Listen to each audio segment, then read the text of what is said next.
So I want to talk today about how braces for joint problems and stuff normally work, and how I think 3D printing could revolutionize and make better braces for people with joint problems or other conditions. So how normal braces work by mostly compression. So here we have our bone, and I know that this is oversimplification. There's all sorts of different bones and joints. And when you have a joint condition, there's swelling here of some sort, too much stuff is in here or around here. There might be some compression is, or the bones are directly touching each other when they shouldn't be touching each other, or too close. So it's not only maybe the ligaments are swollen, oftentimes it's both, that the stuff outside here is swollen, and that this all causes problems with extra friction, rubbing, stuff rubbing together. And the compression joint simply works by squeezing these things more apart in its most simplest form. So you have instead the bones are squeezed apart, and then beyond that being squeezed apart, you also squeeze the swollen stuff so it gets less swelling, and that also helps. It also helps. It's more complicated than that. Um, it helps move around liquids and stuff in it, so it's not too much liquids and not too swollen. And that effect we don't fully understand. Now, the thing about all these compression mechanisms is that they also compression can move stuff so it's in the right place. So if the joint keeps getting out of place, it pushes it back in place. The problem with all these compression things is they don't really take the weight off your joints. So if you still have the joints, there's still weight on it. You also still have the same these compression things are also not kind of a one size fit all solution. There are different compression joint things, but oftentimes you get one that's not perfectly meant for your body's shape or size, so it's a lot more variable. It doesn't take the weight off, it doesn't fit your body exactly.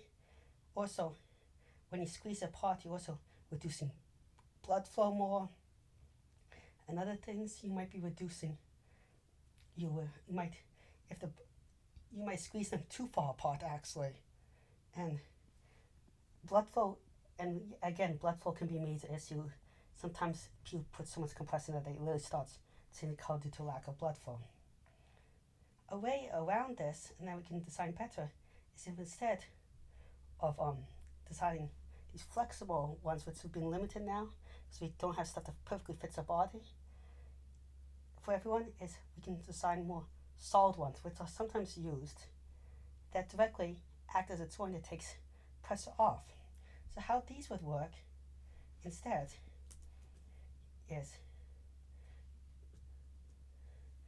what they would be is, you would have a solid thing here, and a solid thing here that perfectly conforms to your leg or whatever joint, and then here you have a solid joint and a solid joint here, and that this thing you wrap around your leg, so it distributes the pressure from the top of your leg to the bottom of your leg, kind of like. You could also draw one like this, with just a hinge in the middle, but doing designs more like this with a solid hinge and more like a plate with some flexible things, because you still have to conform it to your leg, so it'll still be some flexible, almost like a suit of armor, also like an exoskeleton. You could dramatically also take the pressure off the joint as it's traveling more for these solid beams and these joints, reducing the problem, giving even more life, and it would not interfere too much with flexibility. This would have to, but plate ideas would have to really conform to the person, and that's where 3D printing and better scanning could come in to develop these technologies. This is just a quick idea. I haven't ever really designed this.